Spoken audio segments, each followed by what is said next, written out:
Question de la sécurité de ces Il vaccins. faut un débat public sur la question.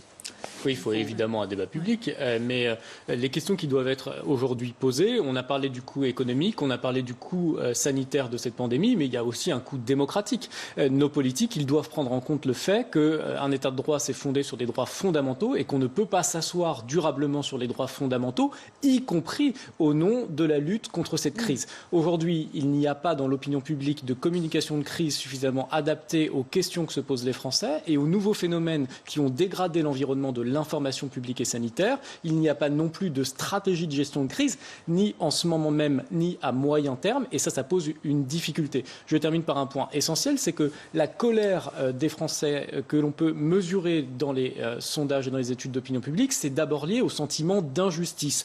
Une partie des Français remet en cause les décisions publiques qui sont prises parce qu'ils ont le sentiment qu'il y a deux poids, deux mesures. Et nos politiques ne peuvent pas aujourd'hui faire l'économie de redonner un sens global à leur stratégie. Et cette stratégie ne peut pas de nouveau être ce que l'on nous a servi, tester, tracer, isoler, parce que c'est un échec. On ne peut pas non plus faire l'économie de montrer que l'on a tiré les leçons des erreurs commises pendant le premier confinement et à l'issue du premier confinement, c'est-à-dire par le déconfinement incarné par le Premier ministre. Il faut montrer que l'on est mobilisé à tirer les leçons et que l'on fait tout cela, et j'en termine là, dans la transparence. Et le fait que le Premier ministre, que le président de la République, s'appuie d'abord dans sa communication politique personnelle sur le Conseil de défense, c'est une maladresse considérable parce qu'il n'y a pas de transparence, parce qu'il n'y a pas de compte-rendu.